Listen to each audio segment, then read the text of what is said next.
नमस्कार विद्यार्थियों और गुरुजनों।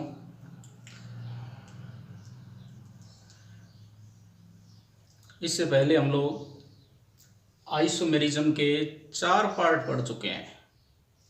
आज हम लोग शुरू करने जा रहे हैं इसका नेक्स्ट पार्ट, 5वां पार्ट। तो आइए, आइसोमेरिज्म के बारे में हमने पहले जाना कि कोई भी ऐसे 2 या 2 से ज़्यादा कंपाउंड जिनके मॉलिक्यूलर फार्मूला सेम हैं लेकिन कम से कम एक फिजिकल केमिकल प्रॉपर्टी उनकी अलग अलग हो। वो फिजिकल केमिकल प्रॉपर्टी अलग अलग कब आती है? जब या तो स्ट्रक्चर डिफरेंट हो और या फिर उनका कॉन्फ़िगरेशन डिफरेंट हो।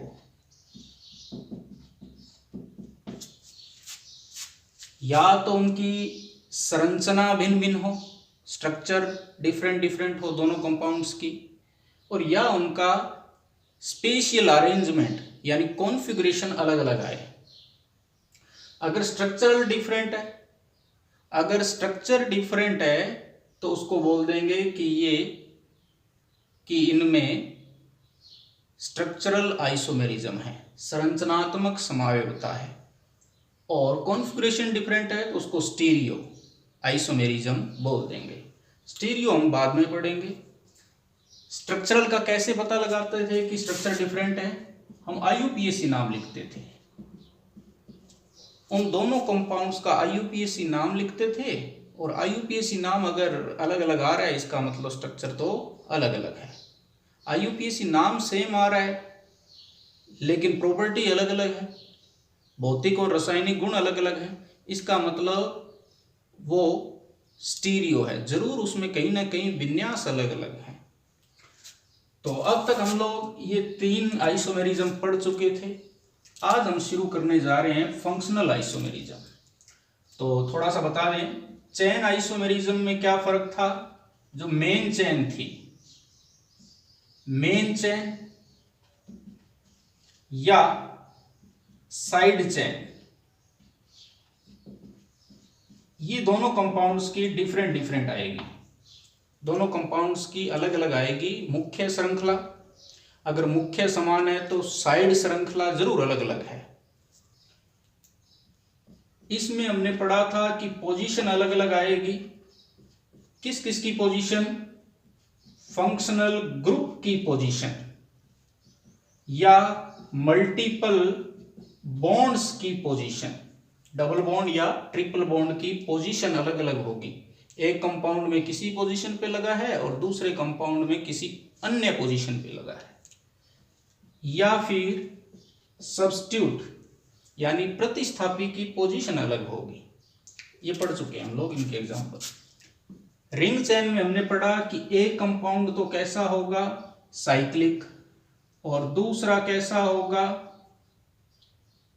Non cyclic.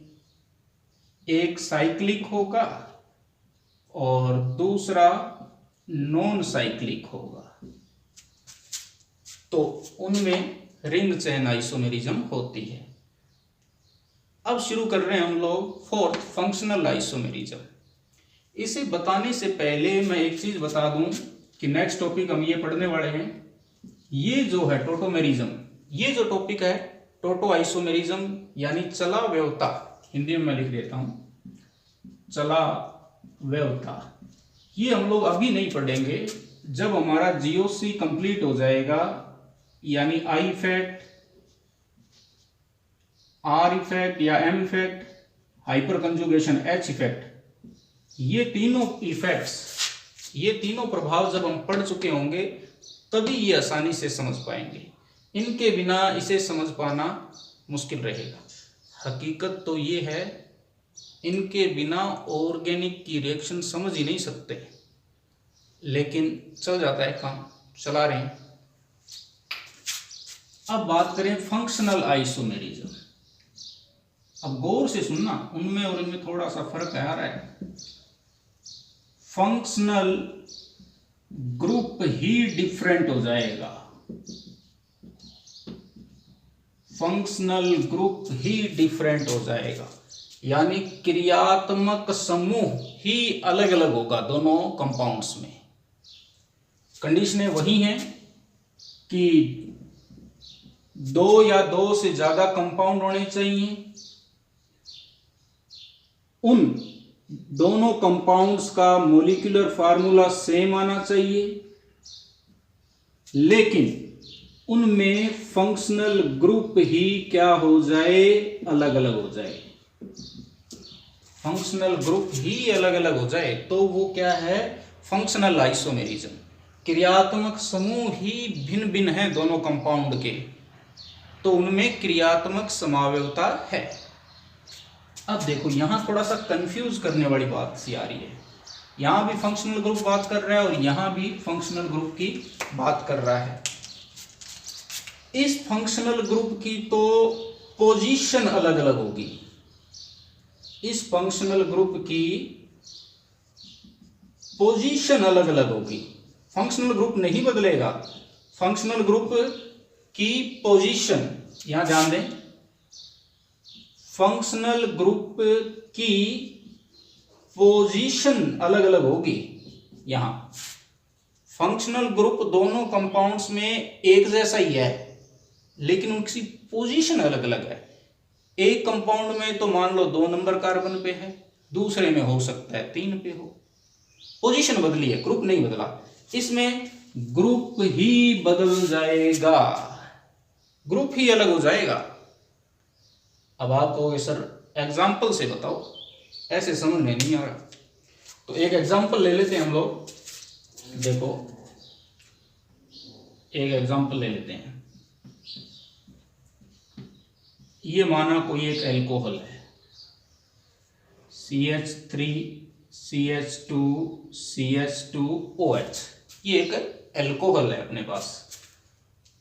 1 2 3 4 1 2 3 CH3 CH2 CH3। ये एक एल्कोहल है और ये एक ईथर है अपने पास। ईथर जानते हो ना, मेथोक्सी एथेन। ये प्रोप एन प्लस ओल, प्रोपेनोल। ठीक है, इसका IUPAC नाम तो हो गया प्रोपेनोल। इसका हो गया मेथोक्सी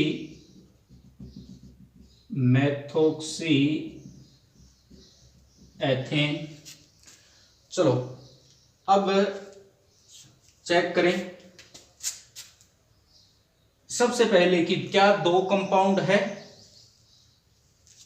2 कंपाउंड है जी।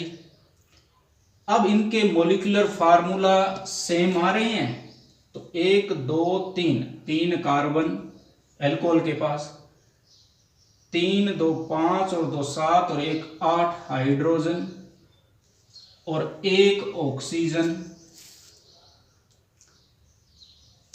इसका मॉलिक्यूलर फार्मूला चेक करें, 3 कार्बन, 3 2 5 और 3 8 हाइड्रोजन और 1 ऑक्सीजन। तो दोनों का मॉलिक्यूलर फार्मूला भी सेम है। अब यहां देखो क्या जुड़ा हुआ है, एल्कोहल, और यहां क्या जुड़ा हुआ है, ये ईथर। यानी क्रियात्मक समूह दोनों का भिन्न भिन्न है, यानी फंक्शनल ग्रुप अलग अलग है। और जब फंक्शनल ग्रुप ही अलग अलग हो जाए तो ऐसी आइसोमेरिज्म क्या कहलाती है, फंक्शनल आइसोमेरिज्म, क्रियात्मक समावयवता। तो एक सूचना मैंने पहले भी दी थी आपको 4th वीडियो में कि यहां जब 4-5 एग्जाम्पल करवा दिए, इसका मतलब ये नहीं है कि आपने इतना तैयारी कर ली कि आपका कॉम्पिटिटिव एग्जाम में सिलेक्शन हो जाएगा। 4-5 एग्जाम्पल करवाने का मतलब केवल इतना ही है कि 11वीं के लेवल पे काम चल जाए, 12वीं के लेवल पे काम चल जाए और BSc के लेवल पे काम चल जाए। लेकिन competitive exam NEET, IIT first grade, second grade, ICR, JET से में इतने से काम नहीं चलेगा, इसलिए ढेरों एग्जाम्पल करने पड़ेंगे आपको। अब ढेरों एग्जाम्पल के लिए मैंने आपको लास्ट वीडियो में बताया भी था कि मैं प्रत्येक वीडियो के सब पार्ट्स बनाऊंगा, उनमें खूब सारे एग्जाम्पल दिए हुए होंगे। ओके,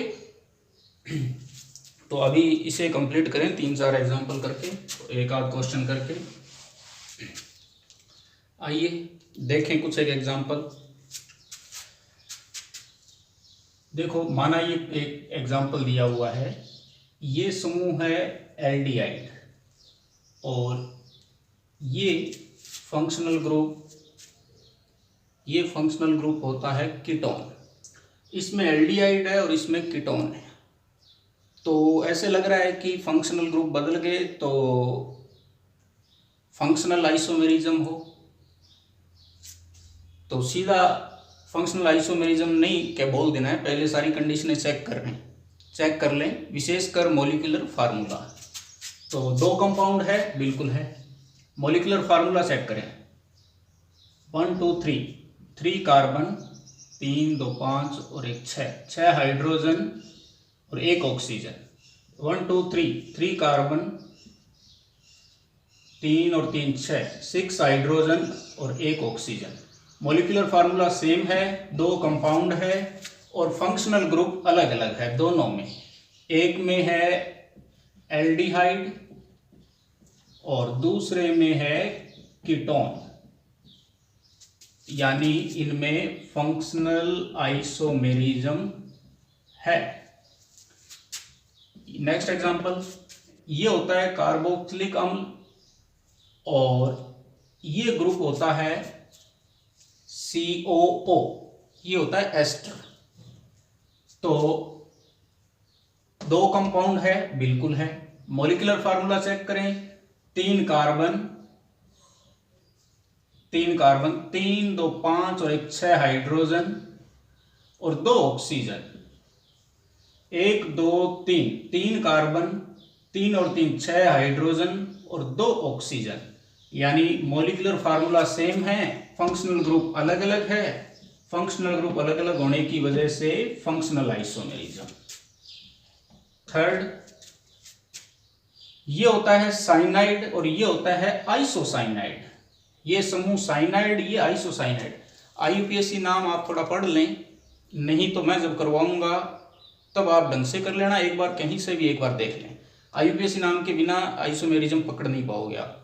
तो ये साइनाइड ग्रुप है, ये आइसोसाइनाइड ग्रुप है। इसमें टोटल 4 कार्बन हैं, 4 कार्बन, 3 हाइड्रोजन और 1 नाइट्रोजन। इसमें भी 4 कार्बन, 3 हाइड्रोजन और 1 नाइट्रोजन। मॉलिक्यूलर फार्मूला सेम है लेकिन फंक्शनल ग्रुप अलग अलग है। इसमें साइनाइड है और इसमें आइसोसाइनाइड है। साइनाइड में कार्बन है, वो ये जो कार्बन है साइनाइड का वो श्रृंखला से जुड़ा होता है। इसमें नाइट्रोजन है वो श्रृंखला से जुड़ा होता है। नेक्स्ट, ये नाइट्रो होता है और ये नाइट्राइट होता है। नाइट्रो में नाइट्रोजन है वो मेन चेन के साथ जुड़ा होता है। इसमें नाइट्राइट में ऑक्सीजन जो है वो मेन चेन के साथ जुड़ा होता है, यानी दोनों फंक्शनल ग्रुप जो है वो डिफरेंट हैं, दोनों समूह अलग अलग हैं।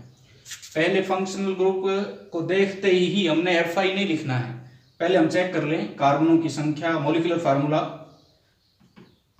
2 कार्बन, 3 और 2 5 हाइड्रोजन, 1 नाइट्रोजन और 2 ऑक्सीजन। 1 और 1 2 कार्बन, 5 हाइड्रोजन, 1 नाइट्रोजन और 2 ऑक्सीजन। मॉलिक्यूलर फार्मूला भी सेम, 2 कंपाउंड है और उनके फंक्शनल ग्रुप अलग अलग हो जाने की वजह से इनमें फंक्शनल आइसोमेरिज्म है। चलो अब एक क्वेश्चन निकालते हैं इंटरेस्टिंग सा, फिर इस टॉपिक को हम लोग खत्म करते हैं। आइए इस क्वेश्चन को देखें। इसमें ये 5 हमारे पास कंपाउंड दिए हुए हैं और हाइड्रोजन आप लगा लें, सबके हाइड्रोजन सेम ही है।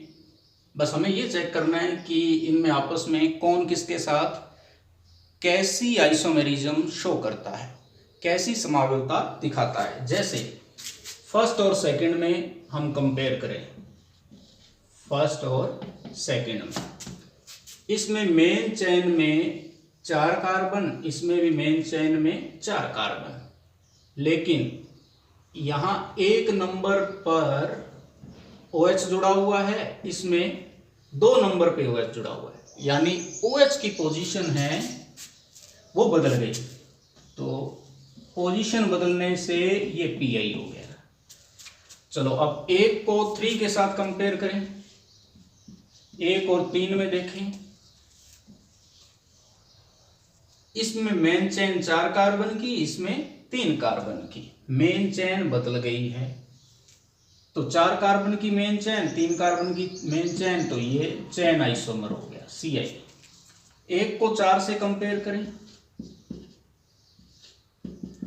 1 को 4 से कंपेयर करें, 1 को 4 से कंपेयर करें, इसमें मेन चेन 3 कार्बन, इसमें 4 कार्बन, तो चेन बदल गई Ci।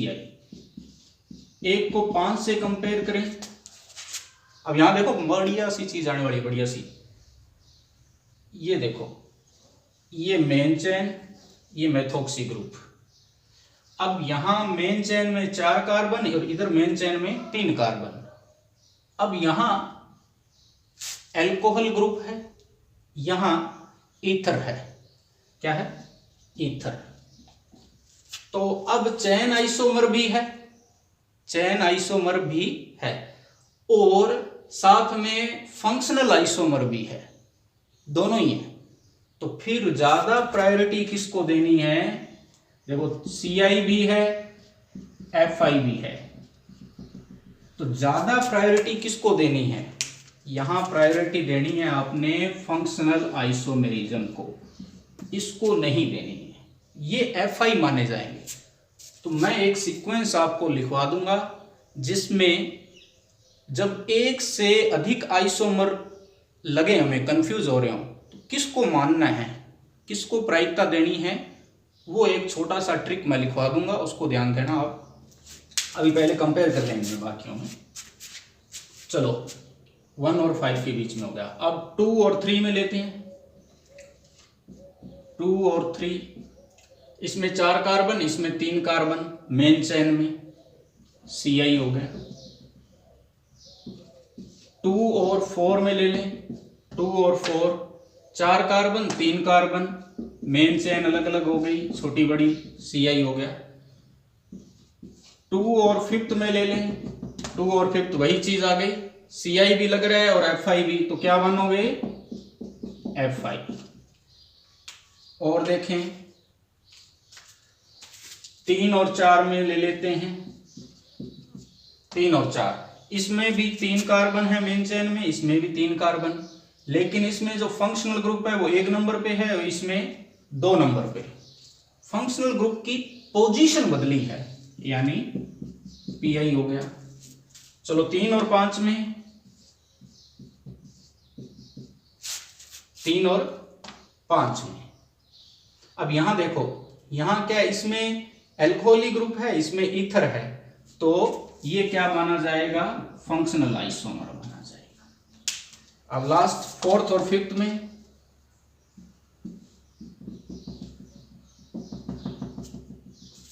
इसमें एल्कोहल है और ये ईथर है, तो क्या हो गया, ये फंक्शनल आइसोमर हो गया है। आपको जब भी लगे कि एक से ज्यादा आइसोमेरिज्म बन रही है, तो आपने एक ट्रिक याद रखनी है, बहुत ही आसान,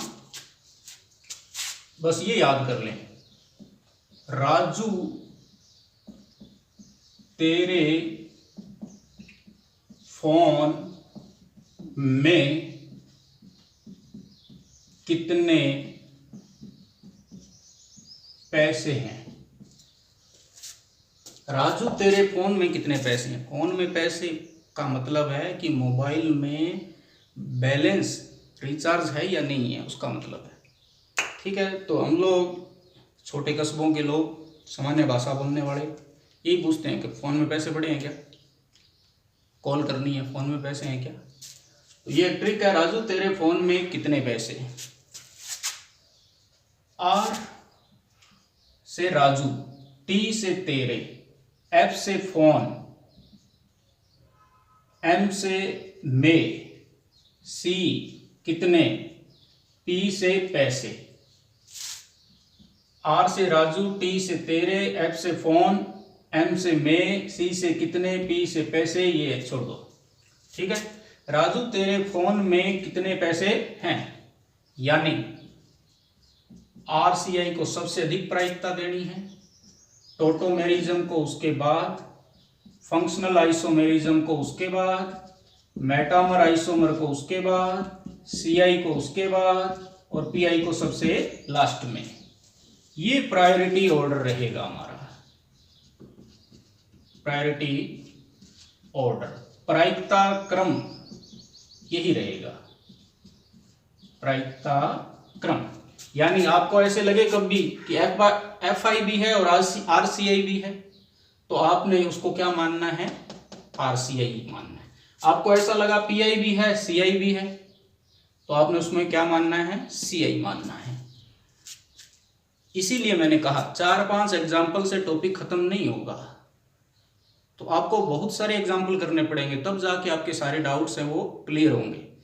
जैसे कि मैंने बताया आपको कि हमें खूब सारे एग्जाम्पल्स करने पड़ेंगे। इसके लिए आप मेरे इन्हीं वीडियो के सब पार्ट्स में चले जाना। अभी एक एक करके मैं सभी वीडियोस के सब पार्ट बनाऊंगा, उनमें ढेर सारों एग्जाम्पल और ढेर सारे क्वेश्चंस डालूंगा मैं, जो पुराने एग्जाम्स में आए हुए हैं या पूछे जा सकते हैं, ताकि आपका नॉलेज है वो बढ़े। और अब एक चीज़ रह गई एफआई में, जो अक्सर किताबें नहीं बताती हैं, जो अक्सर किताबें नहीं बताती हैं। एफआई में हमने क्या पढ़ा कि 2 कंपाउंड्स हों, मॉलिक्यूलर फार्मूला सेम हो और उनके फंक्शनल ग्रुप क्या हो, डिफरेंट हो। अभी तक इतना ही पढ़ा ना। ऐसा सभी लोग पढ़ा देते हैं या सभी किताबों में लगभग ऐसा ही मिलता है, लेकिन एक चीज और है जो अक्सर नहीं बताई जाती। कई बार क्या है, डबल बॉन्ड से ट्रिपल बॉन्ड में कन्वर्ट हो जाता है, डबल बॉन्ड ट्रिपल बॉन्ड में कन्वर्ट, या ट्रिपल बॉन्ड डबल बॉन्ड में कन्वर्ट। अगर ऐसा भी हो रहा है कहीं, तो फिर उसके अंदर फंक्शनल आइसोमेरिज्म मानोगे आप। जैसे इस रूल के लिए अपने ये एग्जांपल ले रहे हैं, 2 कंपाउंड है, बिल्कुल 2 कंपाउंड है, मॉलिक्यूलर फार्मूला सेम हो, चेक कर लेते हैं। 1 2 3 4, 4 कार्बन, 3 2 5 और 1 6 hydrogen. 1 2 3 4, 4 carbon, 2 3 4 and 2 6 hydrogen. Molecular formula भी क्या आ गया, सेम। फंक्शनल ग्रुप डिफरेंट, तो अब फंक्शनल ग्रुप तो इसमें कोई नजर नहीं आ रहा है ना। यहाँ ट्रिपल बॉन्ड है और यहाँ 2 डबल बॉन्ड है इसमें। तो ऐसी कंडीशन को जिसमें ट्रिपल बॉन्ड है वो कन्वर्ट हो गया है 2 डबल बॉन्ड्स में, ट्रिपल बॉन्ड कन्वर्ट हो गया है डबल बॉन्ड में। ये देखो, इसमें ये ट्रिपल बॉन्ड कन्वर्ट हो गया है डबल बॉन्ड में। इसको भी आप किस में काउंट करोगे, फंक्शनल आइसोमेरिज्म में। स्टार लगा लो इसको, इस रूल को। ये डिब्बे में मैंने डाल दिया और मैं इसको वेरी वेरी इंपॉर्टेंट लगा देता हूँ। ओके, अब एक टेबल बना लेते हैं हम लोग कि कौन सा फंक्शनल ग्रुप मोस्टली कौन से फंक्शनल ग्रुप में कन्वर्ट होता है। उसके बाद ये टॉपिक ख़त्म है। आइए स्टूडेंट्स, टॉपिक ख़त्म करने से पहले हम लोग एक टेबल देख लें कि कौन सा फंक्शनल ग्रुप कौन से फंक्शनल ग्रुप में कन्वर्ट होता है। तो ये टेबल मैं बनाई है, लगभग सभी कवर कर दिए हैं मैंने इसमें। तो आप लोग इसका स्क्रीनशॉट ले लें या इसको पॉज करके और इसको रजिस्टर में उतार लें। सबसे बढ़िया तरीका तो ये है कि साथ के साथ रजिस्टर लगाकर नोट्स बनाते जाएं आप, सबसे बढ़िया तरीका है ये। और थोड़ा सा मैं बता देता हूँ, एल्कोहल ईथर में कन्वर्ट होता है, एल्कोहल ईथर। एल्डिहाइड कीटोन में, ये एल्डिहाइड और ये कीटोन, ये एल्डिहाइड ग्रुप है और ये कीटोन, ये अल्कोहल था और ये ईथर। कार्बोक्सिलिक एसिड एस्टर में कन्वर्ट होता है, कार्बोक्सिलिक एसिड COOH कन्वर्ट हो गया एस्टर में। Cyanide CN, isocyanide NC, CN, C जुड़ा है श्रृंखला के साथ, इधर N जुड़ा है श्रृंखला के साथ। नाइट्रो नाइट्राइट में नाइट्रो नाइट्राइट, नाइट्रोजन जुड़ा है श्रृंखला के साथ, इसमें ऑक्सीजन जुड़ा है श्रृंखला के साथ। 1 डिग्री 2 डिग्री 3 डिग्री अमीन, ये थोड़ा सा इस पे थोड़ा ध्यान दे दें हम लोग। 1 डिग्री अमीन किसको बोलते हैं? जिसमें नाइट्रोजन, ये नाइट्रोजन जो है वो डायरेक्ट, नाइट्रोजन जो है वो डायरेक्ट केवल एक कार्बन से जुड़े, 1 डिग्री। जब नाइट्रोजन, ये नाइट्रोजन डायरेक्ट 2 कार्बनों से जुड़ा हो, यहां नाइट्रोजन 3 कार्बन से अटैच है, तो जब नाइट्रोजन एक कार्बन से जुड़ा हो 1 डिग्री, नाइट्रोजन 2 कार्बन से जुड़ा हो 2 डिग्री, नाइट्रोजन 3 डिग्री से जुड़ा हो तो 3 डिग्री। तो 1 डिग्री जब 2 डिग्री में बदले वो भी फंक्शनल आइसोमेरिज्म है। 2 डिग्री 3 डिग्री में बदले फंक्शनल आइसोमेरिज्म, 1 डिग्री 3 डिग्री में बदले वह भी फंक्शनल आइसोमेरिज्म है। ऐसे एमाइड और ऑक्सिन में CONH2 एमाइड, ये डबल बॉन्ड NOH ऑक्सिन। थायो अल्कोहल और ईथर, जैसे अल्कोहल और ईथर था, वहां OH था या SH है, वहां OH था या SH है। अल्कोहल इसको थायो अल्कोहल कहेंगे, ये ईथर है तो इसको थायो ईथर बोलते हैं। ऐसे ही सल्फोनिक एसिड सल्फोनिक एस्टर में, सल्फोनिक वहां COOH था, सल्फोनिक एसिड COOH, यहां पर भी एस्टर जैसी स्ट्रक्चर बन रही है, तो सल्फोनेट एस्टर। और ऐसे ही एलिफेटिक अल्कोहल, यहाँ अल्कोहल OH देखो किससे जुड़ा हुआ है, डायरेक्ट रिंग से नहीं जुड़ा हुआ, साइड चेन में जो कार्बन है वहां जुड़ा हुआ है, और यहाँ OH है वो डायरेक्ट रिंग के साथ जुड़ा हुआ है।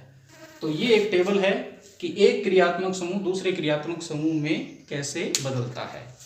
तो ठीक है विद्यार्थियों, आज का टॉपिक खत्म।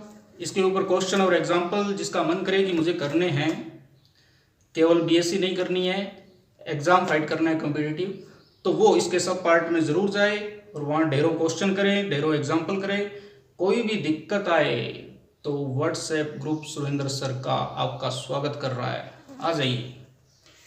तो मेहनत करते रहें, खुश रहें, मौज करें।